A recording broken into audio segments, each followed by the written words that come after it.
บล็อกตกเฮ้ยตะบ่าวเฮ็ดตกเฮ้ยบล็อกตกพี่น้องเลยนอนล้มข้างล้มแน่เถอะเอาลูกฮะมันทำไมล้มนั่นบ่เฮ้ยถ้ากันไว้บ่ยันมันล้มยันมันปิวเลยบ่โดยคุณสิบอกประตูแถวประตูตีตะบ่าวรถตีใครยังน่ะตะบ่าวเฮ็ดนี่เด้บ้าข่อยบ่ได้เฮ็ดมันล้มอีกมันอันนี้สิลมได้บ่อ้าวข่อยเฮ็ดตอนไหนอ่ะข่อยสิจ้างตะบ่าวเลยมันลมได้ใช่ข่อยเฮ็ดนี่ใช่ข่อยบ่ได้ปิดคลิปทีนี้ใช่ชิปโปนบ่มีบ่นี่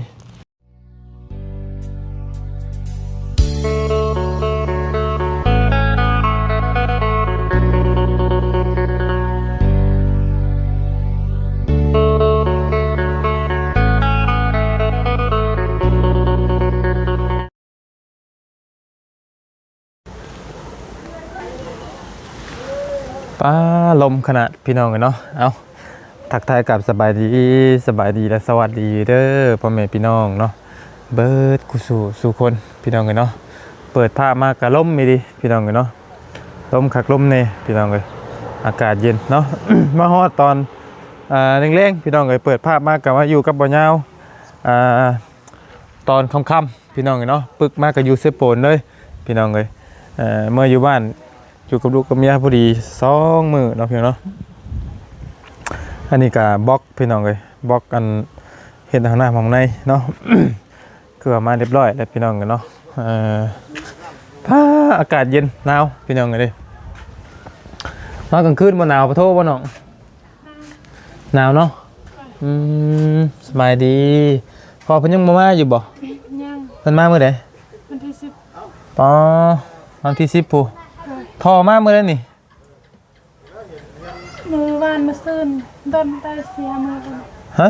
ได้4-5มื้อแล้วได้4 มื้อแล้วยังเดี๋ยวแต่เอาลงแล้วบัดนี้เนาะโดยเดี๋ยวแต่เอาลงพี่น้องเลยบัดนี้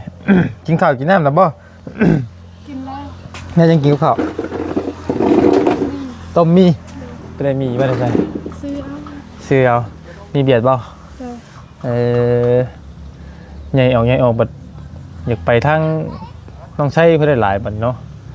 พี่น้องเลยเบิ่งมากก็อยากคือเมย์เพื่อได้หลายเอ้าไข่บ่เจ็บหัวมื้อนั้นไผที่ว่าถึกซนมื้อน่ะลุงใช่น่ะพออ้ายพอน้องใช้นี่บ่ถึกซนอยู่ใช่น่ะเซิงกับต้นไม้ใหญ่นี่ใกล้ๆนี่รถยังน่ะรถกระบะวิโก้เรามาได้ไสเมื่อแต่บ้านอะไรใหญ่เมื่อบ้านนี่มาแต่พุ่นรถหันก็มาแต่พุ่นต่ำเลยเข้ามองไรน่ะต่ำแบบไหนทำเราแกรอทางหลังเลยเขาบ่เห็นนะนี่บ่แม่นทำคนรอหั่นแต่คนเจ็บอยู่บ่ธรรมดาดันใหญ่เลยไปสอบติแต่ว่าบ่ได้เจ็บแฮงบ่ได้บ่ได้ไปหมอเพิ่นก็ว่าบ่เจ็บหลายจ้าพอดีเพราะว่ามื้อนั้นเห็นน้องไทยโทรว่าถือรถต่ำว่าซั่นเนาะต่ำมาช่วงเขาเมื่อบ้านนี่เด้เนาะน้ำหนองนี่สิบกแล้วเนาะบกแล้วบ่ได้เลิกเล่นบ่มันบ่ได้เลิกเลยเนาะคือสิบ่เลิกปานใดหรอกพี่น้องเนาะสิบกแล้วบ่ฮอดเดือน4เดือน5จังว่าเนาะคือว่านี่มันฮอดเด้เนาะจะได้บ่ได้รองน้ำเพิ่นตักมันก็เบิดเฮ็ดห้องเฮ็ดห้องน้ำนี่บ่เสียน้ำนี่ได้ติมันบ่มีน้ำเนาะพี่น้องเนาะจ้าเป็นได้ทั้งลุงฮอดเฮือนท่านน่ะบ่ฮอดแล้วเนาะมื้อใดฉันสิว่าสิลงมืออันว่าเฮ็ดห้องน้ำข้างในนี่คือเก่าอยู่มามื้อแรกค่ะบ่ฮู้เจ้าน่ะบ่ฮู้หยังเลยบัดนี้ถ้าจะสร้างเพิ่นละสร้างมากเอาสร้างบ่โดยใหม่ก็ยังบ่มีเด้อ ไม่ยันที่น้องน้ำนะ โดย นี่ดิ ไม่ใช่เพิ่นว่าบ่พ่อลงโฮมบ่ อ๋อ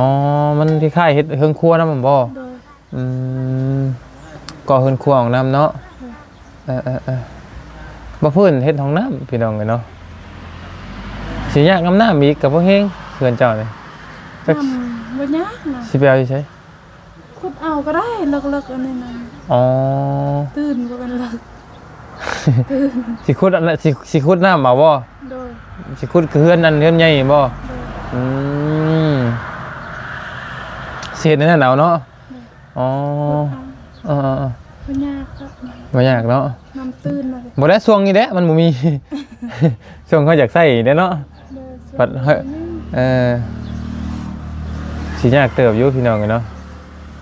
แต่แถวบ้านนี่มีคนเจาะอยู่บ่เจาะน้ำก็มีอยู่บ่ นี่ มันหนักแพงติ แพง เพิ่นเต็ม อะไรใหญ่หันเพิ่นก็เจาะแพงเลย หลายล้านอยู่เนาะ โดย คือสิหลายล้านอยู่พี่น้องกันเนาะพอเพิ่นวันที่10พุ่นมาติ โดย เดือน อากาศมันเย็นเปลี่ยนแปลงเรื่อยพี่น้องเนาะเจ็บคอพี่น้องเลยเมื่อไอ้บ้านก็ว่าสิบ่หนาวก็หนาวคือเก่า โดย อยู่พี่ก็หนาวคือเก่าขึ้นมาข้างหนาวอยู่ใส่ก็หนาวบัดนี่พี่น้องเนาะ เพิ่นสิเล่นสงกรานต์ยังหนาวอยู่ สงกรานต์นี่เราพักกันเนาะบางคงเนาะ โดย มาพักวันที่10เดี๋ยวก็ที่พักสงกรานต์เลยเนาะ โดย พาเมียไปเที่ยวอยู่เด้เนาะมา เที่ยวอยู่เพื่อนนั่น แล้วก็ไปเล่นใช่แล้วก็ บ่เคยไป เดี๋ยวเรามีหมองไปเล่นพุ่นละเสียงเหียงพุ่นละเสียโปน ไปคือเก้าบ่มีเงินเครื่องมีแต่เครื่องแพง ไปฮะไปเที่ยวงานแพงๆได้พี่น้องกันเนาะยังงานนักข่าวแต่ละมือแล้วเรื่องอันเครื่องคองนะเนาะตอนนี้ชุมเจ้าหนึ่งข่าวหนึ่งนั่งอยู่ไซด์เดี๋ยวนี้ ทุกคน หนึ่งอยู่คนใหญ่มากินอยู่พี่บ่คือไปกินอยู่พุ่น กินอยู่พี่ มึงเธอกินอยู่พุ่นบ่ เพราะ มีอาหารสิแบ่งกัน อืม ของกินอยู่เพื่อนให้ หากคนที่เบิ่งพ่อเบิ่งแม่ก็เป็นเจ้าบ่ โดย เจ้ากับบ่าวบุญคงนี่บ่ โดย ที่ว่าเลี้ยงพ่อเลี้ยงแม่นี่แค่แยกหม่องอยู่หม่องนอนหลังไม้ซื้อนายเนาะเพียงเนาะ ถ้ามีอาหารการกินก็แบ่งกัน แยกอันเพื่อนซ่านออกซื้อเนาะแต่ว่าความดูแลนี่ก็ยังแม่นทั้งเจ้าคือเก่าเนาะที่ต้องเบิ่งพ่อเบิ่งแม่นี่ทั้งพ่อเบิ่งคงกับน้องดาวคือเก่าเนาะเพียงเนาะลุงนี่มาฮอดเพื่อนซ่านได้หรอว่าลุงน่ะ โดย ฮอดเป็นที่เรียบร้อยแล้วพี่น้องเนาะเอาก็คือว่านั่นแหละพี่น้องเนาะตอนนี้เก็บตกเรื่องอันที่ยังค้างอยู่ก็แม่นเหลือแต่ห้องน้ำเนาะเฮือนทานเจ้าตอนนี้เนาะที่ทางทีมงานเราสิได้สานต่อตอนนี้มีแค่นี้เนาะ ห้องน้ำกับเพื่อนครัว ห้องน้ำเพิ่นหัวบ่ โดยเฮ็ดคือกับเพื่อนสมอน จักแล้วอ้ายก็บ่เคยเห็นเฮือนสามอนเป็นอะไร ห้องน้ำกับเพื่อนครัวติดกันค่ะได้ยินเพิ่มบ่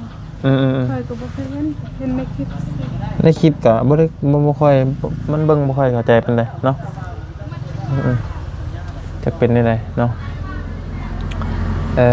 เนาะผักหญ้าเราก็เริ่มใหญ่ได้เลยพี่น้องเนาะบักแตงบักเขือย่านแต่น้ำแล้วบ่พอบัด เป็ดทันกินตลอด เฟซบ่ โดย เอ้าบ่อ้อมไปเฮ้ย ค่อยอ้อมมันนี่บ่มีใหม่ มันสิตายก่อนเนาะมันสิเบิดก่อนนั่นเบิดน้ำเบิดอีกบ่เป็ดมากินก่อนพี่น้องกันเนาะมันเหลือเป็ดกินทั้งกิน มันคืออยู่ดีแท้หมอน้อยนี่เป็นไข้เมื่อคืนไม่ได้นอน บ่ โดย อากาศมันเปลี่ยนแปลงเรื่อยพี่น้องกันเนาะเป็นไข้ก็เป็นไข้เป็นบัดเป็นไอในช่วงนี้พี่น้องกันปกติไผพี่น้องกันเนาะจังไหนพอเราก็แม่นมาเนาะวันที่10พักไปจักมื้อวันเราจังเลยไป บัดสงกรานต์บัดเดือนสี่ คอยกินยาวดิลูก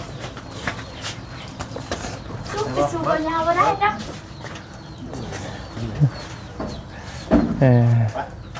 เจ้าคนเตี้ย ไปเป็นทางคนใหญ่มากคน เออ บ่มีหยังแล้วพี่น้องเนาะตอนนี้มีแต่อัปเดตชีวิต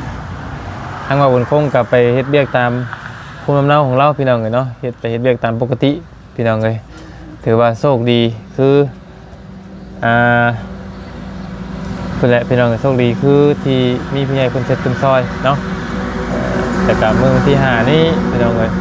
มื้อวันที่5นี่แม่นขึ้นเพื่อนซานน้องน้ำพี่น้องเอ้ยเนาะขึ้นเพื่อนซานน้องน้ำวันที่5นี่ก็คือว่าสีลาปิลาใส่ไปน้ำแต่พี่น้องเอ้ยเนาะให้ไหมวะนะให้ยังน่ะฮะ ไม่ได้สบายกระโต ป้าสัญญาแล้วใช่เนาะไปดีละ มาเจ้า เฮ็ดยังนะฮะบอกตก เฮ้ยจะมาเห็ดตก เฮ้ยบอกตกพี่น้องเลยเนาะล้มข้างล้มแน่เถอะต่อลูกฮะ มันทำมาสิ ล้มนั่นบ่ ไป พากันกั้นไว้บ่ยันมันล้มยันมันปิวไปบ่ โดยคุณชิบอกประตูไทยประตูตีนะล่ะรถ ตีใครยังน่ะ จะมาเห็ดนี่นะ บ้าข่อยบ่ได้เฮ็ดมันล้มอีกมัน อันนี้สิลมได้บ่ อ้าวข่อยเฮ็ดตอนไหนอ่ะ ก็สิจ้างนะบ่าวเลยมันลมได้ ใช่ข่อยเฮ็ด นี่นี่ ใช่ข่อยบ่ได้ ปิดคลิปทีนี่ ก็ใช่ชิปโปนบ่มีบ่นี่ชิปโปนมีง่วงบ่บ้านเจ้าน่ะ เนี่ย อยู่ง่วงบ้านเจ้าบ่มีบ่ มีแต่มียังน้อย ยังงูใหญ่อยู่บ่ เลย อันนั้นเลยอันนี้เราว่าผากไว้น่ะเพิ่นมาเอาแล้วบ่ เดินมาแล้ว มาเอามื้อใดน่ะ เอามาวันนี้ เอาวานนี่บ่ ประตูบังบ่ยากทิพย์ ฮะ นี่ โอ้ บังบ่ยากเห็ดตีละนั่นประตูได้ จัดการรถ บ่มัน บ่มันล้มเลย มันล้มเลยมันเกิดอะไรขึ้น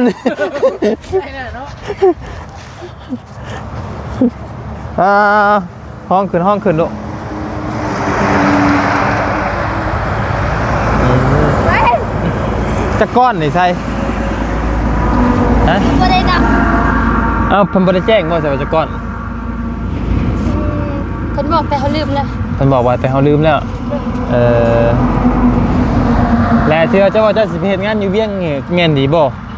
คือว่าอยากซื้อ มาหยอกชื่อ ใส่สิเฮ็ดต้องคนยังน้อยนี่ บ่สงกรานต์นี่ไปดินไส นอนเฮือนจ้า ดินในบ้านนี่บ่ บ่นอนเฮือน โอ้เฮือนเจ้าคือว่าเฮือนเจ้าบ่มีน้ำเนาะ คอยบ่มีซ่านแต่ปีน่ะเฮาซื้อยางลมบักใหญ่ๆนี่ ซื้อยางรถไปดินไสบัดนี้ ซื้อบ่แม่นยางรถอันนั้นตัวเพิ่นใส่น้ำได้อ่างอันนี้อ่างตัวเพิ่นนี่สงกรานต์น่ะเด้ อ่างบ่ เขาก็ บัดนี้สิไปเอาน้ำใช้จะบัดมาใส่บัดนี้ เอาน้ำอยู่เฮือนแล้ว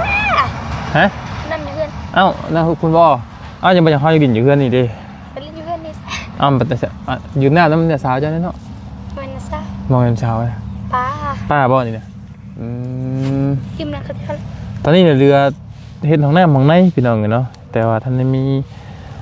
มีสร้างบ่คือบ่เห็นเฮ็ดจักเทื่อเดือยังเดี๋ยวนี้ เพิ่นก็ค่าอยู่ครับ เพิ่นค้าเบียกอยู่บ่ หน่วย อ๋อ นาบ่าวทารุ่นมันกันเด้อ รุ่นวันใดๆดอก เอาต้นสงกรานต์นาบ่าวเป็นสิกลับบ้านบ่ โอ้แล้วว่าก็เมื่อดินมันดูเมียแล้วว่าแล้วเนาะ อ๋อ เมื่อหาลูกหาเมียนะบ่อันนี้ก็เมื่อหาลูกหาเมีย2มื้อนึงขึ้นมาอีกเลยนาบ่าวขึ้นบ่ ใช้อันเป็นอะไรอันนั่นน่ะอันเมื่อวันที่5น้องน้ำได้กล่าวเจ้าอยู่บ่เอ้ยน้ำน่ะ บอกแล้ว ฮอดเจ้าแล้วบ่บอกแล้วบ่โอ้บอกกันไว้ว่าแท้จะเกิดไปมันว่าเลยบ่เมื่อนั้นก็ มื้อใด เอ้ามื้อขึ้นเทือนนั่นแหละ กับจักสิไปนำไผนะ สิไปไผทีมงานไผมาก็ไปเอาก็ได้ดอกบ่ยากหรอก เฮาอยากไป บ่อยากไปย่างไปเอ้ย อยากไปยากแต่มื้อนี้มื้อจนฮอด บ่ละย่างไปเอาไว้ดอกเนาะ คันบ่มีรถก็บ่ได้ไป มันเป็นฮอดเด้อติวันที่5พี่น้องเนาะอันนี้ที่บ่ยาวขึ้นมาไว้นี่ก็ขึ้นมาคือ สิมาขึ้นเฮือนเพิ่นนั่นแหละพี่น้องกับวันที่5ขึ้นเฮือนซานน้องน้ำเนาะแล้วก็น้องอีหละเสียวอีหละใส่ไปเลยพี่น้องกันเนาะไปขึ้นเฮือนขึ้นซานใหม่น้ำกันพี่น้องเลยกินข้าวจะโรยแล้วบ่มื้อนี้ กินแล้ว แล้วยังจ่า จะเสีย จ่าเสียนี่คือหยัง ปลา ปลาบ่เสียนี่คือปลาแล้วบ่โอ้มะม่วงบ้านเจ้ายังบ่ใหญ่บ่อีหล่ะบางเนี้ยมะม่วงบ้านละบ่าวน่ะใหญ่กว่านั้นก็มีกำลังพอดีกินเลย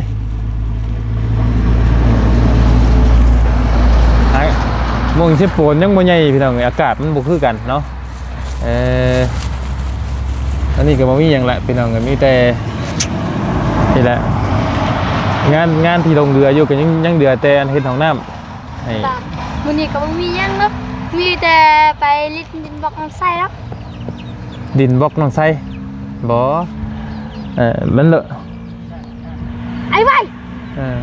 ใจมันกิ๊ก อย่าเล่นลูกอย่าเล่นดินทรายไอ้ไว้จุ่มวัน ผูประตูจะมาเลยประตูเราสิมาจมยังไงจอดมาเราสิมานะมาดีตู้มาดีสังเกตบ่ เจ้าจ้อนที่มามุกมา สังเกตบ่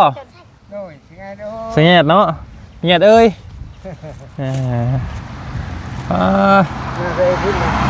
มาแต่บ้านตู้เอ้ยเนาะโอ้คือแต่งตัวรอเธอได้เอาเสื้อมาใส่มือนี่ เชื่อลูกเคยให้ ลูกเคยเอาให้ แม่แล้ว ลูกเคยมาใส่ ปลาอะไรนี่ ปวดซา โทรที่ว่าเฮือนใหม่บ่ แม่แล้ว ราคาใหม่บ่ แม่แล้ว เอาล่ะก็ได้เสืองามแต่ละมาใส่ เอา มา เพิ่น ใช่กับเขาของงานเลย อ๋อเพิ่นเฮ็ดเบียกอยู่โรงงานบ่ แม่แล้วขับรถ อืม ยายาเขา อืม แต่เขาก็ไม่ชมเชยอย่างนี้ ดีแต่ลูกเคยใจดีเนาะ เด็กได้พอเท่า มีลูกเคยใจดีก็ดีแล้วล่ะเนาะซะพี่น้องเอ้ยมีแต่ละว่าสิออกไปป้าก่อนเด้อ เลย ค่ำมืดเลยไปเช้าไปป้ากันเลยตู้เด้อ บ่มีหยังมาผากมาต้อนมาแต่บ้านมานี่ โดยมันเป็น นี่มีเด้เขาบอกม่วง เมื่อบ้าพอจะตัดกล้วยให้ เอ้ากล้วยมาได้ไสก็บ่มีกล้วย ผู้นี้ชวนเอาไปตัด อ้าวไม่ได้บอกแล้วเกรงใจเนาะเกรงใจอยากไล่อยู่นะตอนนึงกล้วยนี่กะ มานายอีกได้ เทน่าหาซื้อฮะ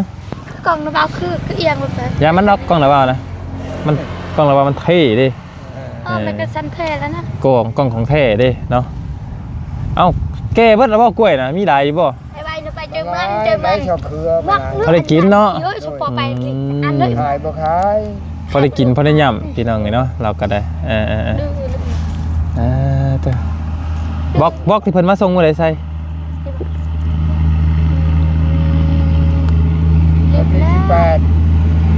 28 ทางลุงหนวดบ่